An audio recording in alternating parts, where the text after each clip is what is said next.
አንደኛው በቀን እንድታደርጉት ሁል ጊዜ ነው የምነግራችሁ። እዚህ መድረክም ተናግሬያለሁ። አንደኛው በቀን አንድ ምዕራፍ መጽሐፍ ቅዱስ አንብቡ። ሁለተኛው በቀን ቤተክርስቲያን ሳትገቡ አትዋሉ። እንዲያውም ከዛሬ በኋላ በሰበኩበት ሁሉ ለመናገር ነው ቃል የምገባው እግዚአብሔር ቢረዳኝ። እነዚህን 5 ነገሮች ሰው እስኪያደርጋቸው ድረስ ከቻልኩ እስከምሞት እናገራለሁ። እናንተም በጸሎት ካሰባችሁኝ እና ካስጨረሰኝ። ስለዚህ የመጀመሪያው አንድ ምዕራፍ መጽሐፍ ቅዱስ በቀን አንብቡ። ሁለተኛው ቤተክርስቲያን ሳትገቡ አትዋሉ። በቀን መግባት የማያስችል ተፈጥሯዊ ግዳጅ ከገጠማችሁ ደጅ ላይ ቆማችሁ ሄዱ። ሶስተኛው በሳምንት አንድ ቀን ቢያንስ አስቀድሱ። ውስጥ ገብታችሁ በሳምንት አንድ ቀን ቢያንስ ማለት ነው። አራተኛው ንስሐ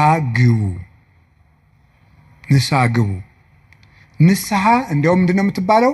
ሌላኛይቱ ከእግዚአብሔር የተሰጠችን ልደት ናት ነው የሚባለው። አንድ ልደት ከእናት አባት ተወልደናል። ሌላ ልደት ደግሞ በጥምቀት እንደገና እሷ ስትደበዝዝ ደግሞ እግዚአብሔር በንስሐ ልደትን ሰጠ። አዳም ከሔዋን እሱን የመሰለ ልጅ እንደወለደ ይላል አረጋዊ መንፈሳዊ የተባለ ሊቅ። አዳም ሔዋን ከምትባል ሚስቱ እሱን የመሰለ ልጅ እንደወለደ ክርስቶስ ከንስሐ ማህፀን እሱን የመሰሉ ልጆችን ይወልዳል ይላል። ደስ አይላችሁም? አዎ፣ እዚያ ንስሐ ማህፀን ውስጥ ገብተን እንደገና ክርስቶስን የመምሰል አባታችን እግዚአብሔርን የመምሰል እድል አለን። እሱ የመንፈስ ቅዱስ ጉልበት ስለሆነ ነው አቤቱ ጉልበቴ ሆይ እወድሃለሁ እንድንል የፈለግኩት። ንስሐ ግቡ። የመጨረሻው ጸልዩ። ሳትጸልዩ አትብሉ።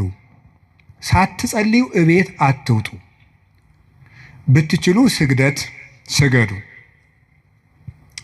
አንዳንድ ጊዜ የገጠር ሰው ያሳዝነኛል፣ አንዳንድ ጊዜ የከተማ ሰው ያሳዝነኛል። የገጠር ሰው የሚያሳዝነኝ በሚያሳዝንበት ነው፣ ለእነሱ ነግራቸዋለሁ። የከተማ ሰው አንዳንድ ጊዜ የሚያሳዝነኝ ደግሞ በተለይ ታክሲ የሚሰለፍ ሰው ያሳዝነኛል። እውነቴን አይደለም ነግራቸው፣ አልዋሽም። ሰው ሲሰራ ውሎ ቤቱ ለመግባት ደግሞ ታክሲ ተሰልፎ ብር ይዞም ለካ ደግሞ መሄድ ያቅታል። ወረፋው ደግሞ 1 ሰዓት 2 ሰዓት ደግሞ ይፈጃል። እንደገና ሄዶ ምን ብሎ ታክሲውም ተወዷል አሉ። ከዛችሁ ግን ይሄ በታምር ነው ሰው የሚኖረው፣ በታምር ነው። ካልሰረቃችሁ በቀር በታምር ነው እየኖራችሁ ያላችሁ። አንዳንዱን ማለት ነው። ወደ እግዚአብሔር ለመሄድ ከየት ልጀምር ካላችሁኝ ጸልዩ። መንፈሳዊ ህይወት ከየት ዛሬ ምናልባት ዛሬ ብቻ ቃለ እግዚአብሔር የምትሰሙ ሰዎችም ትኖራላችሁ። ዛሬ ድንገት የመጣ መጥቶ የማያውቅም ሊኖር ይችላል። መንፈሳዊ ህይወት ከየት እንደሚጀምር ግራ ገብቶኛል ካላችሁ መንፈሳዊ ህይወት መጽሐፍ ቅዱስ ሂድና አጥኑ ወይም እንደዚህ አድርጉ ወይም እንደዚህ አይደለም። መንፈሳዊ ህይወት መጀመሪያ ከጸሎት ጀምሩ። በቃ ሌላ መጀመሪያ አባታችን ሆይ በቃ እሱም በሉ። ከዛ ቤተክርስቲያን ውስጥ ተሳተፉ፣ አስቀድሱ። ከዚያ በኋላ መጽሐፍ ቅዱስን በደንብ ተማሩ። እነዚህ 3ቱ ሁልጊዜ የቤት ስራ እሰጣችኋለሁ፣ እኔም እናንተም ታደርጉታላችሁ። አሁን ዛሬ መልሼ ልሰጣችሁ ነው። እግዚአብሔር ያበርሊተ፣ እግዚአብሔር ብርሃኔ መድኃኒቴ ነው፣ ምን ያስፈራኛል? እግዚአብሔር ምእመና ለህይወቴ ወምንትኑ ያደነግጸኒ፣ እግዚአብሔር የህይወቴ መታመኛዋ ነው፣ ምን ያስደነግጠኛል? እመኒ ሮዱን ይጸባይት ወመኒ ጸባአኒ ተአይን፣ እየፈራሃኒ ልቤ፣ ሀገር ተነስቶ በእኔ ላይ ቢከበኝ ልቤ አይደነግጥብኝም፣ በእግዚአብሔር እታመናለሁ እና። ወመስካዬ ነውቱ አምላኩ ለያዕቆብ፣ የያዕቆብ ፈጣሪ መጠጊያችን ነው። ወበእንተ ዘይንፈርህ ለማድለቅለቀት ምድር ወለመኒ ፈለሱ አድባር ውስተ ልበ ባሕር። ስለዚህ ተራሮች እየተነሱ ወደ ባህር ልብ ቢወረወሩ እግዚአብሔር መጠጊያችን ነውና አንፈራም ያለ እግዚአብሔርን የቀመሰ ሰው ነበር ቅዱስ ዳዊት። ጣዕሙን ቅረቡ ሀቤሁ ያበርለክሙ፣ ወደሱ ቅረቡ ብርሃነ ረድኤቱን ያበራላችኋል። ጣዕሙ ታይምሩ ከመሄር እግዚአብሔር ፍጹም ቸር እንደሆነ ቀመሱ።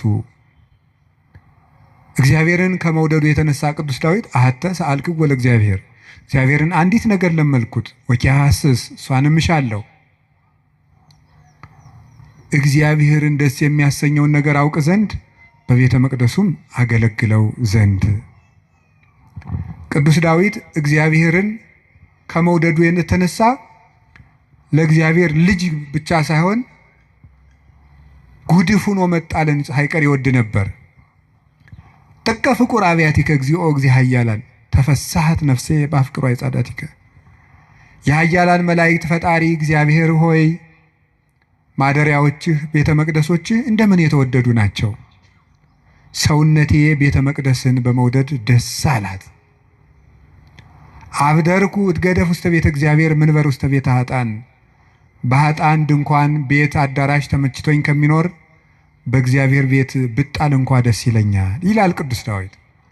እግዚአብሔርን አመስግኖ የማያልቅበት ነው።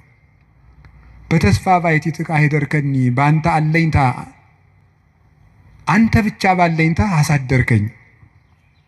በአንተ አምኜ እሰክም ወነውም፣ ዓይኖቼንም በአንተ አምኜ እከድናቸዋለሁ። ስነሳም አንተን አምኜ እነሳለሁ እያለ ልቡን በእግዚአብሔር የጣለ እግዚአብሔርን የሚወድ ሰው፣ የእግዚአብሔር ልብ የፈሰሰለት ሰው ነበረ። እንደ አባት ሲቆጣው ብክን ብሎ የሚደነግጥ፣ በፍቅሩ የተነደፈ ርኅሩህ፣ ጠላቶቹንም ስለ እግዚአብሔር ብሎ የሚወድ የጌታችን የኢየሱስ ክርስቶስ ወንጌል ምልክት የነበረ አባት ነው ቅዱስ ዳዊት። ለዚህ ነው የዳዊት መዝሙር በተዘመረበት አጋንንት የሚደነግጡት፣ ልብ ሰላም የሚያገኘው። ስለዚህ የተወደዳችሁ ምእመናን በጨነቃችሁ ጊዜ መዝሙረ ዳዊትን በጣም ውደዱት። እኔ ማስተማር ከጀመርኩ ጀምሮ ስለ መዝሙረ ዳዊት ነው የምናገረው። ልክ እናንተ እንደምትጨነቁት እኛም እኮ ይጨንቀናል። እኛም የምንጨነቅበት ጊዜ አለ። እናንተ ኃጢአት እንደምትሰሩ እኛም እንሰራለን።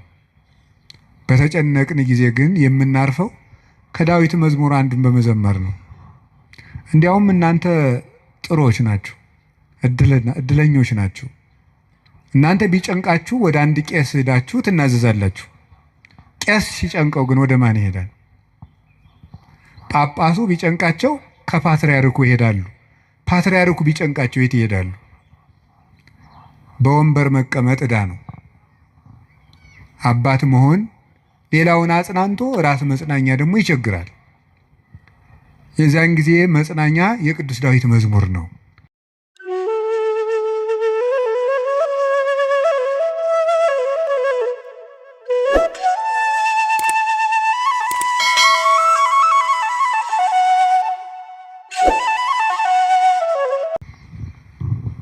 በስመ አብ ወወልድ ወመንፈስ ቅዱስ አሐዱ አምላክ። በስመ አብ ወወልድ ወመንፈስ ቅዱስ አሐዱ አምላክ። በስመ አብ ወወልድ ወመንፈስ ቅዱስ አሐዱ አምላክ አሜን። ይትባረክ እግዚአብሔር አምላከ አበዊነ ቅዱሳን ዘሰባህ ምሕረቱ በላዕሌነ። ምሕረቱን ቸርነቱን ይቅርታውን በሕይወታችን ላይ ያጸናልን የአባቶቻችን ፈጣሪ የእኛም ፈጣሪያችን እግዚአብሔር ላደረገልን በልቡናችን አስበን በአንደበታችን ተናግረን ስለማንፈጽመው ቸርነቱ ሁሉ ስሙ የተመሰገነ ይሁን። የእናታችን የቅድስት ድንግል ማርያም የቅዱስ መስቀሉ የቅዱሳን መላእክት የቅዱሳን ነቢያት የቅዱሳን ሐዋርያት የቅዱሳን ጻድቃን በረከታቸው ረድኤታቸው ከሁላችን ጋር ይሁን።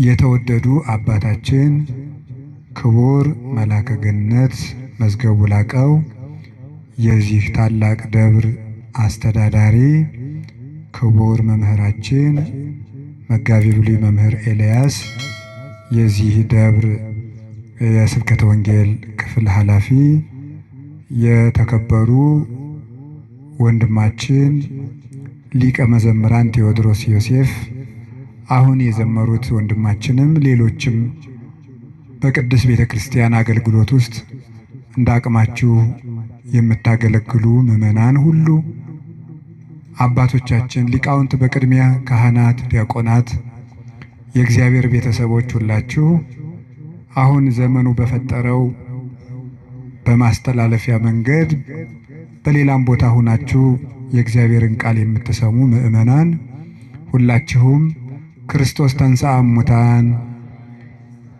አሰሮ ለሰይጣን ሰላም ኮነ። ሰላምን የሰጠን አምላክ ክብር ምስጋና ይግባው። በመካከላችን ተገኝቶ እንዲያስተምረን ቅዱስ ፈቃዱ ይሁን። አፈቅረከ እግዚኦ በኃይሌ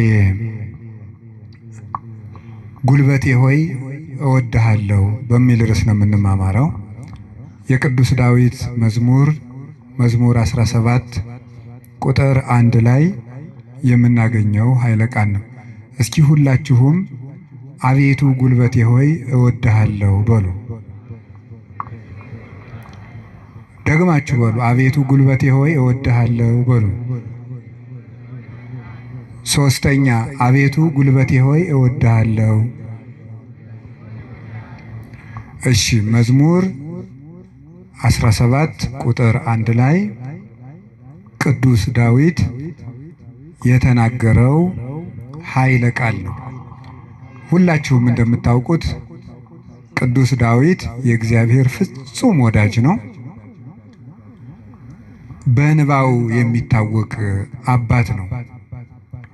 ይገርማችኋል፣ በቅድስና ሰው በሚያየው የቅድስና ውበት ዳዊትን የሚበልጡ ብዙ ሰዎች አሉ። በልብ ውበት ግን ቅዱስ ዳዊትን የሚያህል ሰው የለም። ልቡ ውብ ነበረ። ብዙ ኃጢአቶችን ውጣ ውረዶችን አሳልፏል። ነፍስም ገሏል። የሰው ሚስትም ቀምተዋል። ብዙ ኃጢአቶችን ሰርቷል። ልቡ ግን እግዚአብሔርን የሚፈልግ በእግዚአብሔር ፍቅር የተነደፈ እግዚአብሔር የሚጠማውና የሚርበው ሰው ነበር። ጌታችን ኢየሱስ ክርስቶስ በማቴዎስ ወንጌል ምዕራፍ 5 ላይ ሲናገር ብፁዓን እለ ይርህቡ በእንተ ጽድቅ፣ ስለ ጽድቅ የሚራቡና የሚጠሙ ሰዎች ንዑዳን ክቡራን ናቸው ብሎ ተናግሯል። ስለ ጽድቅ የሚራቡ ንዑዳን ክቡራን ናቸው። ይህንን ብዙ ትርጉም ያለው ሲሆን ጽድቅ የሚርባቸው ሰዎች ንዑዳን ክቡራን ናቸው ብለው ይተረጉሙታል አባቶቻችን። ብዙ ትርጉም አለው ስለ ጽድቅ የሚራቡ የሚለው። ካለ እንጀራቸው ቆርሰው አጉርሰው፣ ካለ ልብሳቸው ቀደው አልብሰው መንግሥተ ሰማያትን ለመዋጀት እነሱ ጦም እያደሩ ለወንድማቸው ለእህታቸው ረሃብ ቤዛ የሚሆኑ እነዚህ ንዑዳን ክቡራን ናቸው፣ ብፁዓን ናቸው።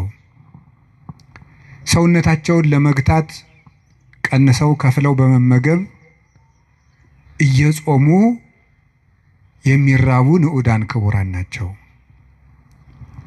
የእግዚአብሔርን ቃል እማር አስተምር ብለው የሚራቡ የሚጠሙ ንዑዳን ክቡራን ናቸው። ስለ መንግሥተ ሰማያት ብለው የሚራቡ የሚጠሙ ብፁዓን ናቸው። ከኃጢአት ውሃ የሚጠሙም ንዑዳን ክቡራን ናቸው። ከኃጢአት እንጀራ የተራቡም ከዚያ ነፃ የሆነ ሰውነት ያላቸው ንዑዳን ክቡራን ናቸው። የመጨረሻው ግን ጽድቅ ራሱ የሚርባቸው ሰዎች ንዑዳን ክቡራን ናቸው። ጽድቅ የሚርባቸው ሰዎች ንዑዳን ክቡራን ናቸው። አንድ ሰው በደህና ሰንብቶ ምግብ አልበላም የሚል ከሆነ በእርግጥ ሰውየው እንደታመመ በዚያ እንጠረጥራለን። አሞት የሰነበተ ሰው ደግሞ ምግብ አቅምሱኝ ማለት ሲጀምር እየዳነ እንደሆነ በዚህ እንረዳለን። ጽድቅ የሚርበው ሰው ነፍሱ ጤነኛ ናት። እግዚአብሔር የሚርበው፣ ቃለ እግዚአብሔር የሚርበው፣ ማስቀደስ የሚርበው፣ ኪዳን ማድረስ የሚርበው፣ መጸለይ ግዴታ ሆኖበት ሳይሆን ርቦት የሚጸልይ፣ ጠምቶት የሚጸልይ፣ እግዚአብሔርን ፊቱን የማየት ረሃብ ያለበት የእግዚአብሔርን ፊት የማየት ጥማት ያለበት እሱ ብፁዕ ነው ማለቱ ነበር ጌታ። እንዲህ ያለች ነፍስ ካላቸው ቅዱሳን ውስጥ የመጀመሪያውን ቦታ የሚወስደው ቅዱስ ዳዊት ነው። እግዚአብሔር የሚርበው ሰው ነበር። እንዲህ ብሎ እንደተናገረ ሐሰስኩ ገጸከ ገጸ ዚአከ አሐሰስ እግዚኦ ኢትሚት ገጸከ ምኔ። አቤቱ ፊትህን እሻለሁ፣ አቤቱ ፊትህን ከኔ አትመልስ። አቤቱ ፊትህን እፈልጋለሁ፣ ከባሪያህም ተቆጥተህ አትራቅ። ኃጢአቴ ክፉ ቢሆንም እንኳን በኃጢአቴ ተቆጥተህ አትራቀኝ፣ ፈጣሪ ቸል አትበለኝ እያለ የእግዚአብሔር ፊት ይርበው ነበር። ወከመ አፈቅር ኃየል ሀበ አንቅዕተ ማያት ከማሁ ታፈቅር ነፍሴ ሀበ እግዚአብሔር አምላኬ። ዋልያ ወደ ውሃ እንደሚናፍቅ ሰውነቴ እግዚአብሔርን ተጠማች። ሲሳዬ ኮነኒ አንብዕየ የፈጣሪን ፊት ያለው ብዬ የማለቅሰው እንባዬም ምግብ ሆነኝ። ወተሐውከት እማት ዓይኔ ይላል በሌላው ዓይኖቼ ያንተን ፍርድ ከመፍራትና ፍቅርህን ከመፈለግ የተነሳ እንደ ተቆጡት ልጅ ብክን ብክን አሉ። ወአራስኩ ምስካቤ ወበአንባዬ አራስኩ ምስካቤ በእንባዬም አልጋዬን ምንጣፌን አርሰዋለሁ ያለ ይናገራል። በሌላኛው የመዝሙር ክፍሉ ደግሞ አምላኬ አምላኬ እገይስ ሀቤከ ፈጣሪ ሁልጊዜ በእግረ ልቡና ወደ አንተ ገሰግሳለሁ። ጸማት ነፍሴ ለከ ሰውነቴ አንተን ተጠማች።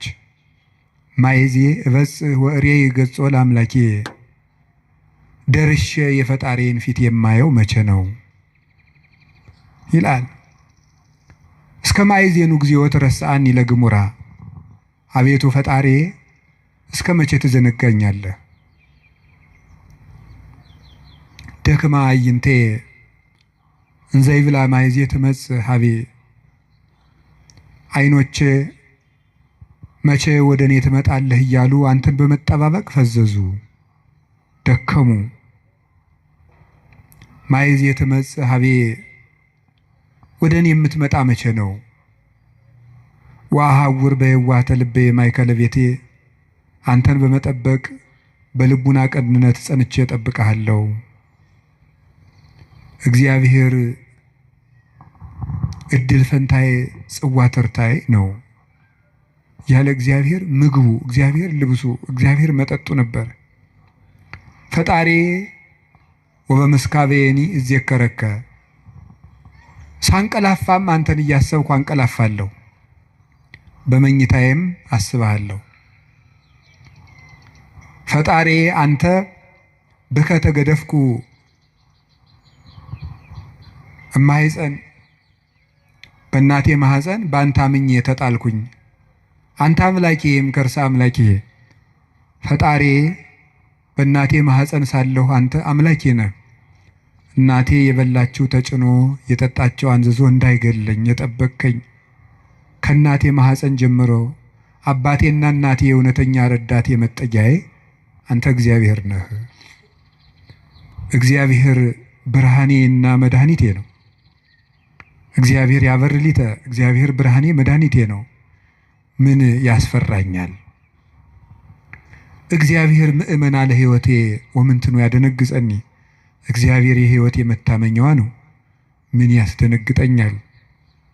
እመኒ ሮዱን ይጸባይት ወመኒ ጸባአኒ ተአይን እየፈራሃኒ ልቤ ሀገር ተነስቶ በእኔ ላይ ቢከበኝ ልቤ አይደነግጥብኝም፣ በእግዚአብሔር እታመናለሁ እና።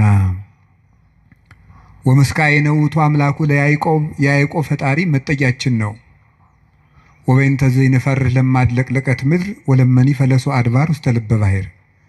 ስለዚህ ተራሮች እየተነሱ ወደ ባህር ልብ ቢወረወሩ እግዚአብሔር መጠጊያችን ነውና አንፈራም ያለ እግዚአብሔርን የቀመሰ ሰው ነበር ቅዱስ ዳዊት። ጣዕሙን ቅረቡ ሀቤሁ ያብርህ ለክሙ ወደሱ ቅረቡ፣ ብርሃነ ረድኤቱን ያበራላችኋል። ጣዕሙ ታይምሩ ከመሄር እግዚአብሔር ፍጹም ቸር እንደሆነ ቀመሱ።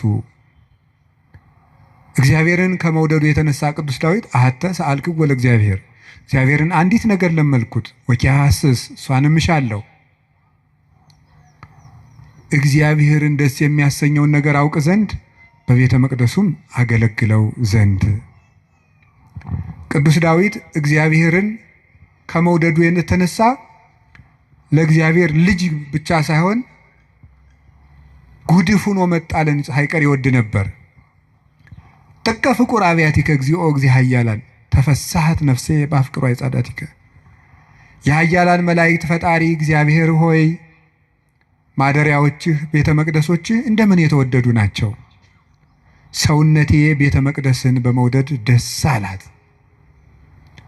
አብደርኩ እትገደፍ ውስተ ቤተ እግዚአብሔር ምንበር ውስተ ቤተ ኃጥአን።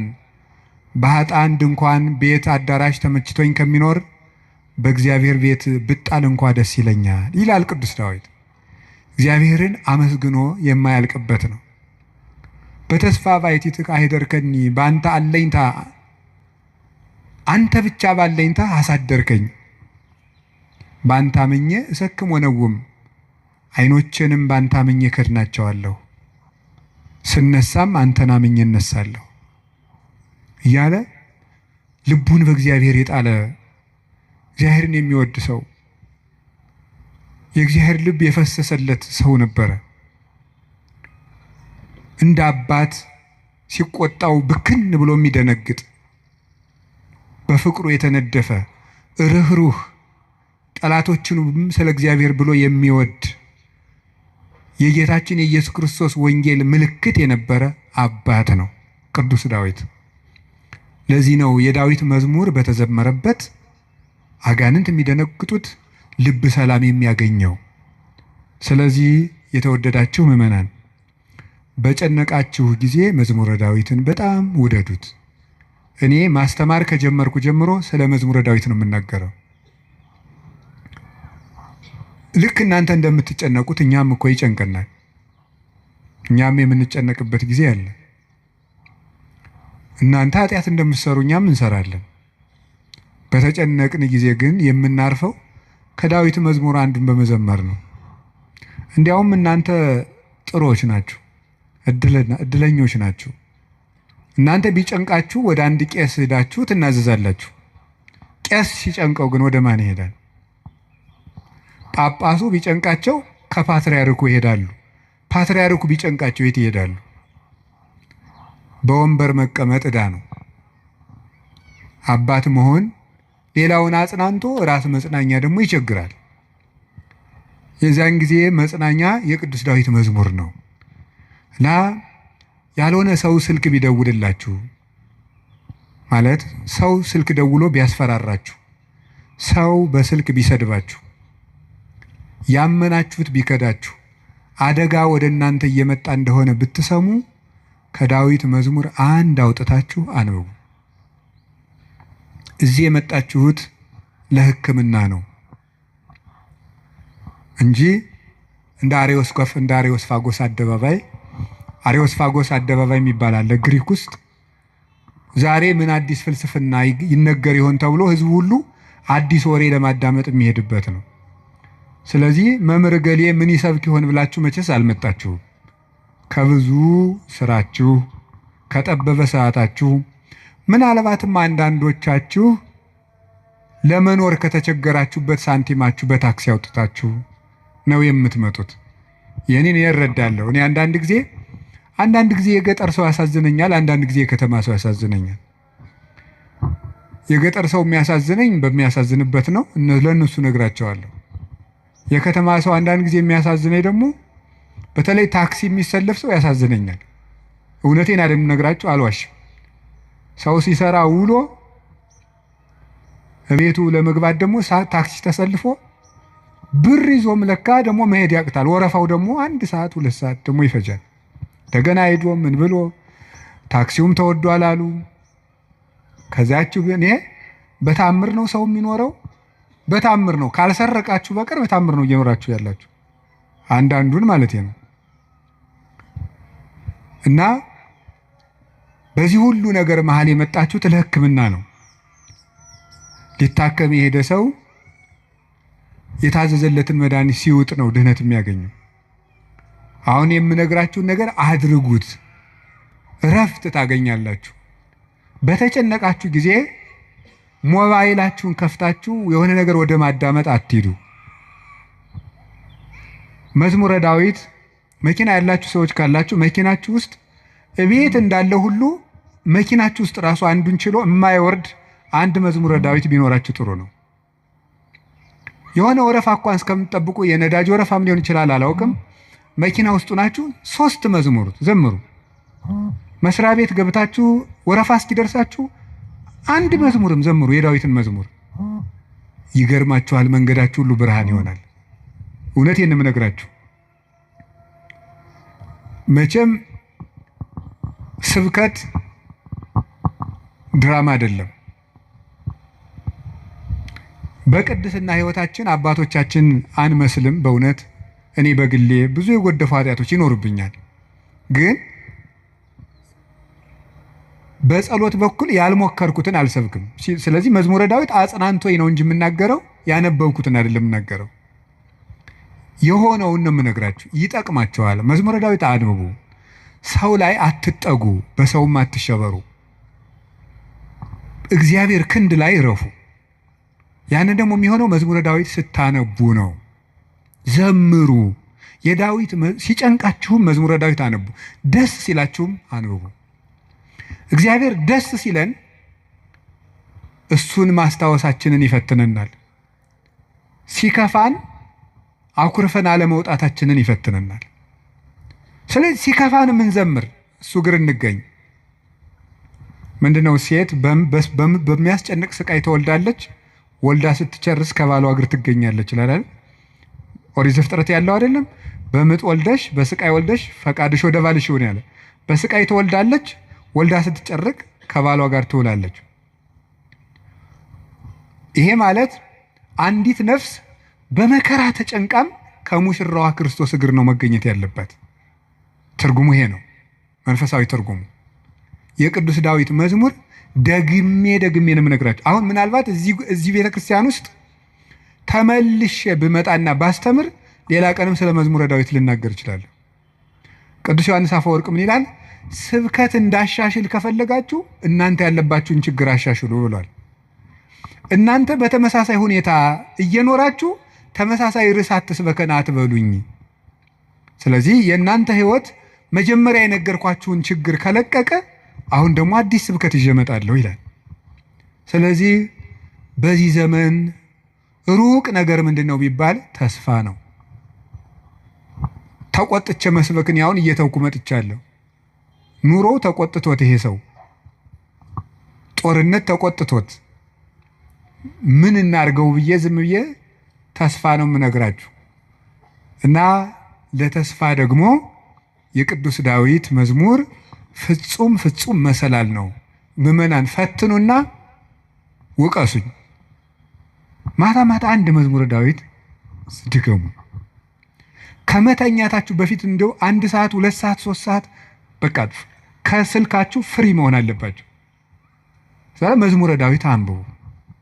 እግዚአብሔር ከእናንተ ጋር ይሆናል። ቅዱስ መቃርስ ምን ይል ነበር? ጌታዬና አምላኬ መጠጊያዬ ኢየሱስ ክርስቶስ ሆይ ይህንን ሌሊት የማድርበት ጉልበት የለኝም። ሌሊቱን እንዴት እንደማድር አንተ ታውቃለህ።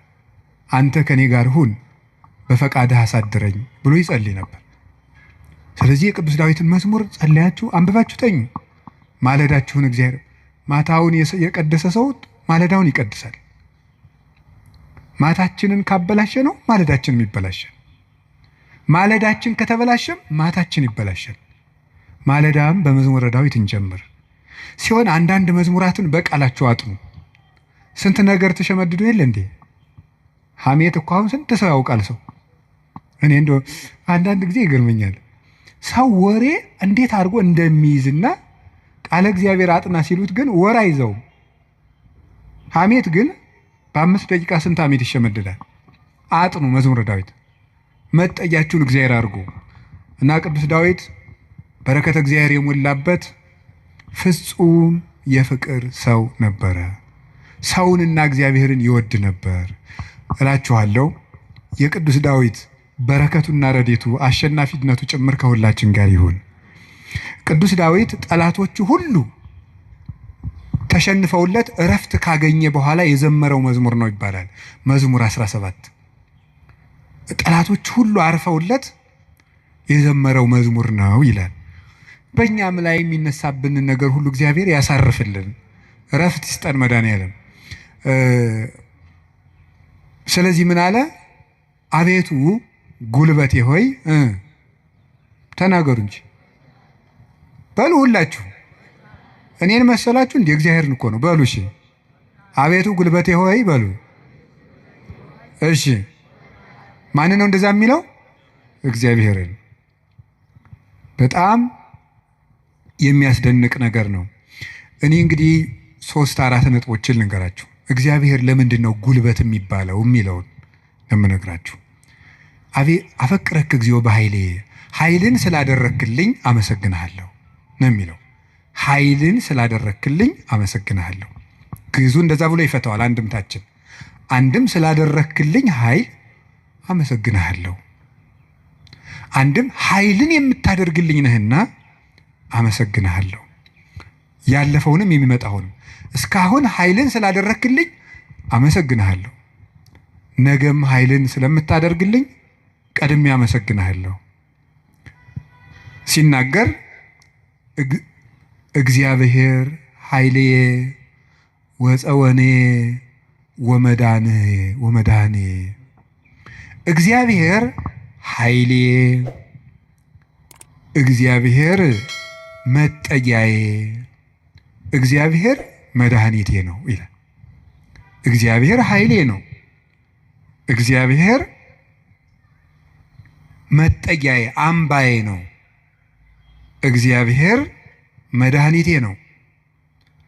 ሊቃውንት ሲፈቱት እግዚአብሔር ብዋጋ ማሸነፊያዬ ጋሻዬ፣ ብሸሽ መጠጊያዬ ነው ይላል። ሰልፍ በመጣ ጊዜ ድል የምነሳበት እሱ ነው፣ በሸሸው ጊዜ የማመልጥበት መጠጊያ እሱ ነው፣ የሚያድነኝም እሱ ነው የሚለውን ሊቃውንት ሲተረጉሙት የማያድን አምባ አለና ይላሉ።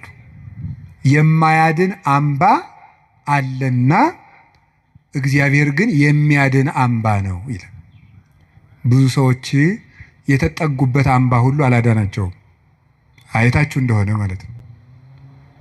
እየሰማችሁ ነው? አዎ፣ የተጠጉበት አምባ ሁሉ አላዳናቸውም።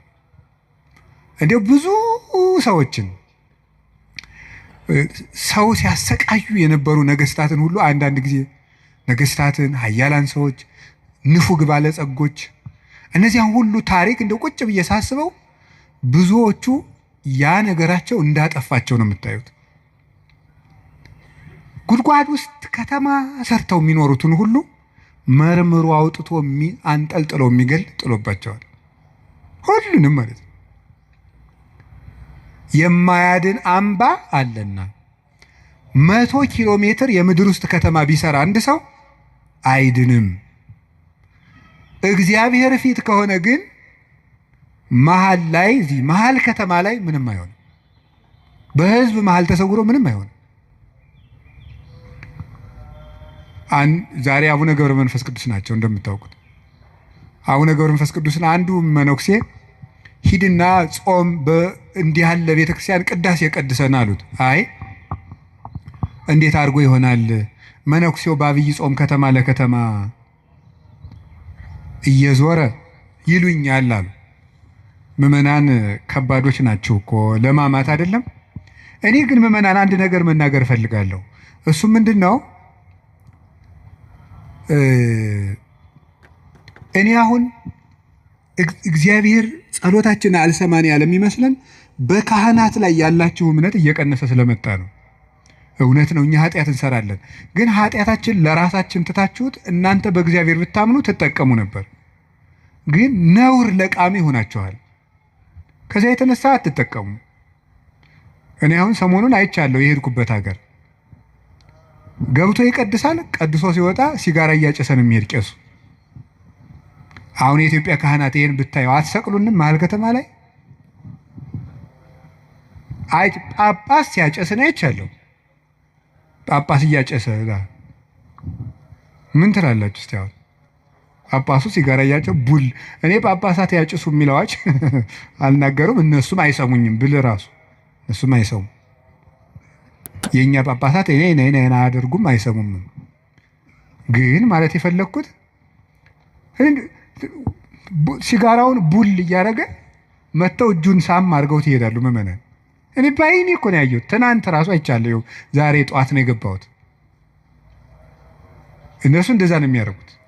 እግዚአብሔር ጋር እንጂ ሰው ነውር ላይ አይደለም የሚንጠለጠሉት። ጉልበታችን መምጣት ያለበት ወደ እግዚአብሔር ነው። እንድንጠቀም መጠጊያ ማድረግ ያለብን እግዚአብሔርን ነው። የዘመን ጉዳይ እንጂ ማንም ሰው ከእግዚአብሔር ተለይቶ የተጠጋበት አምባ ሁሉ አይረባውም፣ አይጠቅመውም። ከእግዚአብሔር የተጠጋ ግን ይኸው ኤልዛቤልን ታውቋታላችሁ አይደለም? ናቡቴን እንደዚህ አድርጋ አስገድላ፣ እሷ ግን በግንብ የተሰራ ምርጥ ቤት በዘመኑ ድንጋይ ተወርሮ የማይፈነቅለው ቤት በሙሉ ሰርታ፣ ሰረገላ የማይገባበት ቤት ፈርሳ፣ ቤት ሰርታ፣ በጦር የማይወጋ ቤት ሰርታ፣ ይገርማችኋል፣ ገለው አውጥተው በመስኮት ነው እንደውም ጎትተው የጣሏት። ደሟንም ውሻ ነው የላሰው። መጽሐፍ ቅዱስ ይናገራል። ይሄ የሚያድን አምባ እግዚአብሔር ነው። የሀብት አምባም አያድንም፣ የዘመድ አምባም አያድንም፣ የጦር የሰረገላ አምባም አያድንም። አንድ ሰው ብዙ ቀን ክፉ ነገር አልደረሰበትም ማለት መጨረሻው ያምራል ማለት አይደለም። ጽዋው ሞልቶ እስኪፈስ እግዚአብሔር ሊታገስ ይችላል። ትዕግስቱን የፈጸመለትና ሰው በቸርነቱ መጠቅመጥ ያቃተውለት ግን የፍርዱን ጽዋ ይቀዳዋል። የሚያድን አምባ እግዚአብሔር ነው። እግዚአብሔር አምባዬ ነው፣ ተጠግቼ የማልፍበት የሚያድን አምባዬ እግዚአብሔር ነው። ዘመድም ስልጣንም ወገንም የጓደኛ ብዛትም መሳሪያም አያድንም። የሚያድነው እግዚአብሔር ነው። ለዚህ ነው ኃይሌ ወፀወኔ ብሎ ወመድኃኔ የጨመረበት። የሚያድን አምባዬ አምላኬ ረዳኤ ወቱ የከልቦቱ ፈጣሪ እውነተኛ ረዳቴ ነውና እታመንበታለሁ። እውነተኛ ረዳቴ ነው ብሎ እውነተኛ ረዳቴ ነው ሲል እውነተኛ ረዳት ማለት ምን ማለት ነው? እውነተኛ ረዳት ለምሳሌ አሁን ሰው እንጀራ አብልቶ እያበላ ብር ሰጥቶ ብር የሰጠውን ሰውዬ ቪዲዮ ይቀርጻል። ልብስ አልብሶ ቪዲዮ ይቀርጻል። አሁን ደግሞ በእነዚያ ሰዎች ላይም አትፍረዱ። እንደዚህ ስላችሁ አንድ ሰውዬ ነበር ቅዱስ ዮሐንስ አፈወርቅን ሄዶ እንዲህ ያለው፣ መምህር ሆይ ምጽዋት መመጽወት እወዳለሁ፣ ስመመጸውት ደግሞ ስመሰገን ደስ ይለኛል። ስለዚህ ውዳሴ ከንቱ ካለበት ጽድቁ አይጠቅመኝም ማለት ነው። ምጽዋቱን ልተወው ትላለህ ወይስ እንዴት ታላድርግ አለው። ተወው አለው። አይ ምጽዋቱን ተወው ካልከኝ ማነው ውዳሴ ከንቱን ተወው ካልከኝ ምጽዋቱን ምተዋለሁ አለው። በል እንግዲህ ከነ ውዳሴ ከንቱ መጽውት አለው። ምክንያቱም ሰው አዝመራ ዘርቶ ምንም ባይጠብቀው ለእሸት ያህል ጥቂት አያጣም። አንተም ከነ ውዳሴ ከንቱ ስጥ ዝም ብለህ እግዚአብሔር በረዴቱ ዋጋ አይነሳህም አለ። ስለዚህ እገሌ መመስገን ፈልጓል አትበሉ። ይፈልግ፣ እኛ ምን አገባን? ይፈልግ ማለት የፈለግኩት ግን እውነተኛ ረዳት የተባለው በመርዳቱ የማይመካ እግዚአብሔር ነው። በመርዳቱ አይመካም። ገብቷችኋል አይደል? አንዳንድ ሰው ሱሪ ገዝቶ አቀማመጣችሁን ሁሉ ኦዲት ማድረግ ይጀምራል። ሱሪ ከገዛላችሁ አንተ ጭቃ ላይ ለምን ትቀመጥ የሚል ሱሪቱን እያየ ነው እሱ ስለገዛ ሊል ይችላል ነው። እኔ ያላየው እንደዛ የሚያደርግ ሰው አይቻል አውቅም። እንደሱ ነው የምታደርገው የሚል ማለት ነው። በይፋ መከራ የሚያለ እውነት የሚመጻደቅ ኧረ እንረጋጋ። በማን ላይ ነው ለዚህ የበቃን? አናውቅህም፣ ውሃ ቀቅለህ የምታድር አልነበርክም የሚል ሰው አለ። እንደዚህ ጠቅ የሚያደርግ በነገር መርፌ። እግዚአብሔር እንደዚያ ባሽሙር አይወጋም ሰጠው ብሎ እውነተኛ ረዳቴ ነው ያለው እሱ ነው። እግዚአብሔር ሳይሰለች ይረዳል። ሳይሰለች ይረዳል። ሁልጊዜ ነው የሚረዳው። እግዚአብሔር ምንድን ነው የምትሉት? አንኮንዲሽናል ላቭ ነው የምትሉት መሰለኝ አሉ። የእግዚአብሔር ፍቅር ሁኔታ የለውም ማለት ምን ማለት ነው? ጥሩ ሰው በሆንኩ ቀን የረዳኝ እግዚአብሔር በረከስኩ ቀን አይተወኝም። ስለዚህ እግዚአብሔር እውነተኛ ረዳት ነው። ሰው ግን ቀን የጣለለት ጥሎ ይሄዳል። እግዚአብሔር እውነተኛ ረዳት ነው። ሁሉ ነገር ሲያልቅ ብቻችን ስንቀር አብረውን የሚቆም እሱ ነው። የእግዚአብሔር ቤተሰቦች እግዚአብሔር እውነተኛ ረዳት ነው ማለት እሱ ነው። መርጦ አይረዳም። እግዚአብሔር አሽቃብጡልኝ አይልም። አሁን እኮ በጣም እኔ እንደው አንዳንድ ጊዜ ይገርማል። አሁን ለምሳሌ ለቤተ ክርስቲያን እንኳን ሰው ስራ ለመስራት ትሪትመንት ይፈልጋል።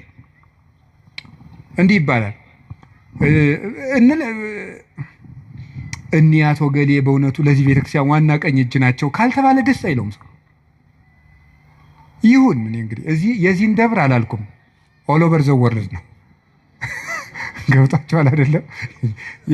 የዚህን ደብር ማለት ሳይሆን በቃ በአጠቃላይ ሰው ነው። ሰው እኔንም ጨምሮ ማለት ነው። ትሪትመንት በቃ ኮሚኒኬሽኗ ካላማረች ወይ አለቃው ወይ ሰባኪው ወይ መምህሩ ገብረ ስላሴ ወለተ ስላሴ መጣችሁልን አልተባለ አይሆን። እግዚአብሔር እንደዚያ አይደለም የሚለው። አሁን ዝም ብለህ መተህ እግዚአብሔር ሆይ ሳንል ዝም ብለን እንዲሁ ቆም ብንል ይሰማል፣ ልብን ያዳምጣል እግዚአብሔር። እለትሰምዑ ለሆሳሰ ልብ። ቆይ በኋላ የኔታ ይሉላቸዋል መላከ ገነት። እኔ በዚህ በጩኸቱ ዓለም ስለሌለውበት እሳቸው ይሉልናል። ይሄ መልካ ሕማማትና በጣም ደስ ይለኛል። ስለ ስላሴ የሚነገር ነውና እለትሰምዑ ለሆሳሰ ልብ። ደስ ሲል ስላሴ የልብን ሹክሹክታ የሚሰሙ የልብን አፍን አይተው ሳይሆን ነገር አሳምሮ ተናግሮ። እኛ እኮ ኮሚኒኬሽን ስኪል ተብሎ ኮርስ እየተሰጠን ነው። ሰው የሚወድልህ ወግ እንዴት አድርገህ ታዋጋለህ ነው ጨዋታው። መከራ አድርገህ ማዳመጥ አንዱ ስኪል ነው ምናምን። የሰዎችን ጥቅም አስቀድም፣ ምንትስ እንደዚህ በል፣ የቃላት ምርጫ ይኑርህ። እግዚአብሔር እንደዚያ ሳይል ጥሩ አድርገው ተናገሩ። ፍልስፍና ተምረዋል፣ ዲግሪ ያላቸው አነጋገር ይችላሉ። መግቢያው እንዴት ነው? ሀተታውሳ ኮንክሉዥኑ ጥሩ ነው አይልም። እግዚአብሔር ልብን ይሰማል። ልብን የሚሰማ እግዚአብሔር ነው። ሐና የሳሙኤል እናት ሐና ምንም እኮ ነገር አላለችም፣ በልቧ ነበር የምታተኮትከው። እግዚአብሔር የልቧን ይሰማል። እግዚአብሔር የልቧን ይሰማል። ሌሎችም እና እግዚአብሔር ልብን ያያል፣ ሰው ፊትን ያያል የተባለ ለዚህ ነው። አንዳንድ ጊዜ እውነቴን ነው የምነግራችሁ፣ መታችሁ የምትሉት ከጠፋችሁ ብትችሉ ዝም ብላችሁ የአባታችሁ ቤት አላለ ቆሙ፣ ዝም ብላችሁ እዚህ ገብታችሁ ራሱ አንዳንድ ጊዜ ጭንቀት ይበዛና ቃላት ያጥርና ኃጢአት ይደራረብና አፍን መክፈት ያቅታል። ገብቶ ዝም ብሎ ቢቻል ማልቀስ ጥሩ ነው። እግዚአብሔር ከሺህ ቃላት አንድ ዘላላ እንባን ይወዳል። እዚህ ገብቶ ማልቀስ እና እግዚአብሔር እውነተኛ ረዳቴ ነው። ወረት የሌለው ትናንት ረድቶ ዛሬ ችል የማይል አፍ ላይ የሌለው በሌላ ፍቅር የማይወሰድ ወዳጅ የማይለውጥ ስንለወጥ የማይለወጥ አባት እግዚአብሔር ነው። ደግሞ የማይደክመው የማይሰለች ለሁሉም የሚበቃ አባት እግዚአብሔር ነው።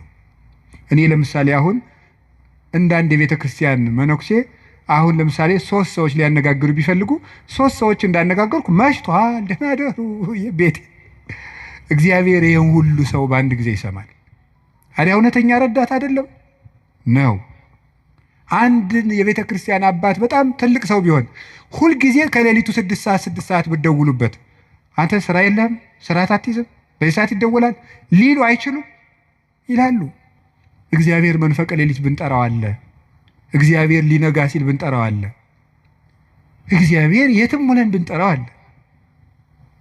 ገደል ውስጥ ብንጠራው አለ። የረከሰ ቤት ውስጥ ሆነን ብንሰራው ምንድነው ሌሊት በምንጣፌ ላይ ሳለው ነፍሴ የወደደችውን ፈለግኩት ይላል መኃልየ ሰሎሞን ላይ። እና ይሄን ምንጣፍ የሚለውን ሊቃውንት ሲተረጉሙ ይላሉ በኃጢአት አልጋ ውስጥ ተዘፍቄ ሳለው ፈጣሪዬን አሰብኩት ነው። ውድቀት ውስጥ ሆነን ብንጠራው እግዚአብሔር ይሰማል። እግዚአብሔር እውነተኛ ረዳቴ ነው ያለው ለዚህ ነው። ምእመኔ ወቀርነ ሕይወቴ፣ የምታመንበት የሕይወቴ መመከቻ ቀንድ እግዚአብሔር ነው። ሰው በጠዋይ ክወለ እግዚአብሔር እድህንም ጸርየ፣ ፈጣሪ እግዚአብሔርን በጠራሁት ጊዜ ከጠላቶች እድናለሁ። ይህንን ይዞ ሰሎሞን የእግዚአብሔር ስም የጸና ግንብ ነው ይላል። መጠጊያ የእግዚአብሔር ስም ነው። የእግዚአብሔር ስም ሲጠራ፣ እግዚአብሔር የሚል ስም ሲጠራ ምድርና ሰማያት ይደነግጣሉ። ኢየሱስ የሚል ስም ሲጠራ ምድርና ሰማያት ይደነግጣሉ። ፊልጵስዩስ ምዕራፍ 2 ላይ አለላችሁ ከመለስሙ ለእግዚእነ ኢየሱስ ክርስቶስ ይስግድ ኩሉ ብርክ ዘውስተ ሰማይ ወዘውስተ ምድር ወዘበታሕተ ያለ ምድር። ለኢየሱስ ክርስቶስ ስም በሰማይና በምድር ከሰማይ በላይና ከምድር በታች ያለ ጉልበት ሁሉ ሊንበረከክ ይገባል።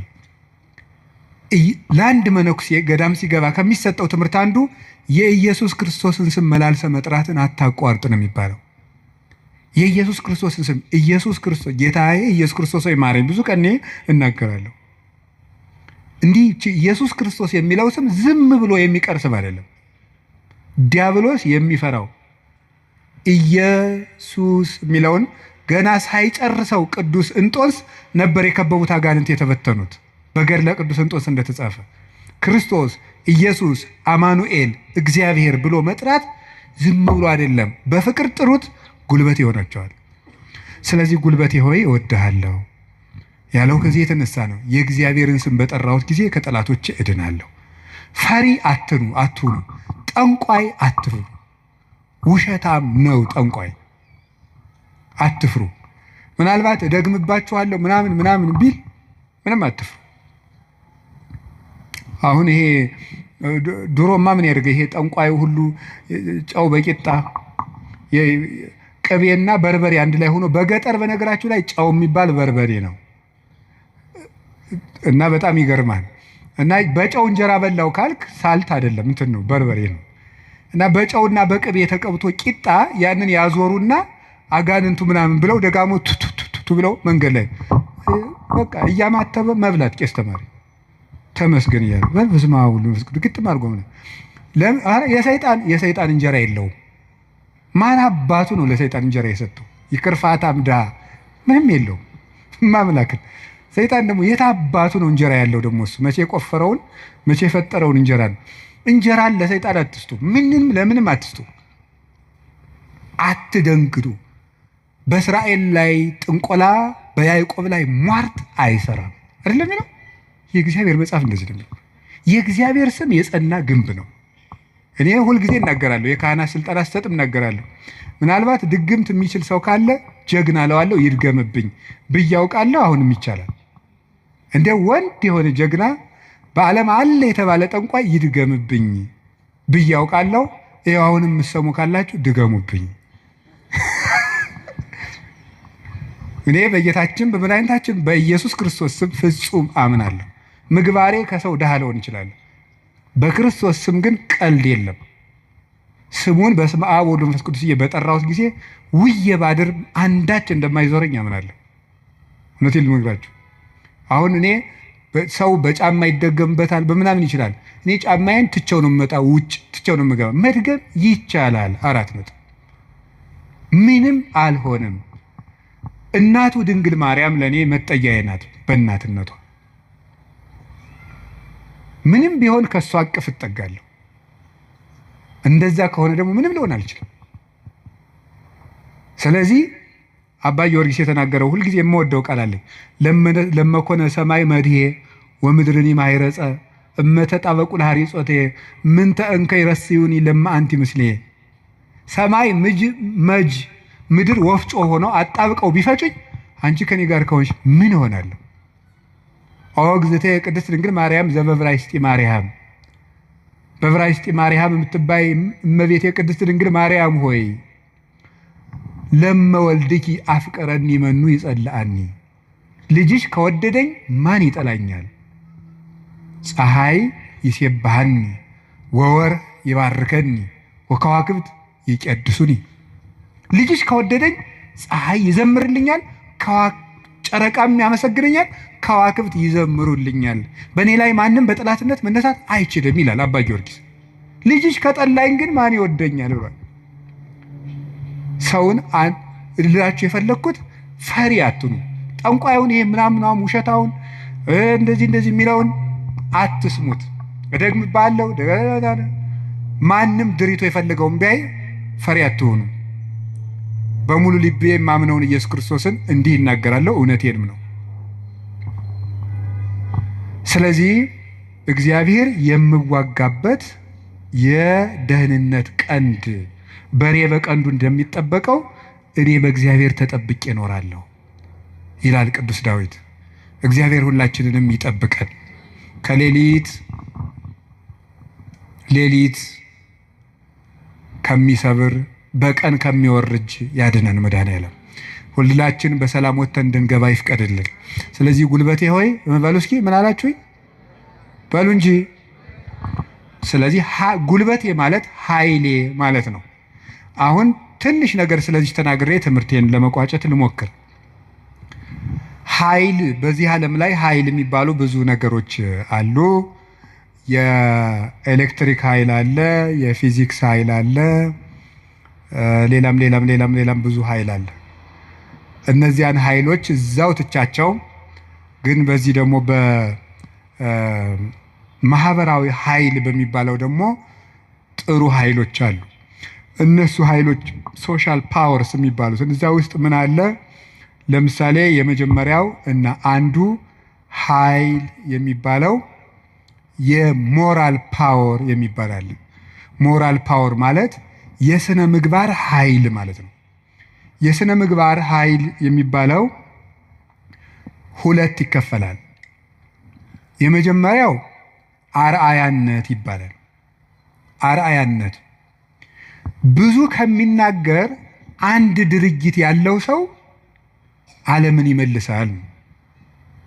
እንግዲህ በዚህ በፔዳጎጂ ትምህርት አዲስ አበባ ዩኒቨርሲቲ ያሳተመው አንድ መጽሐፍ ላይ እኔም አንብቤያለሁ።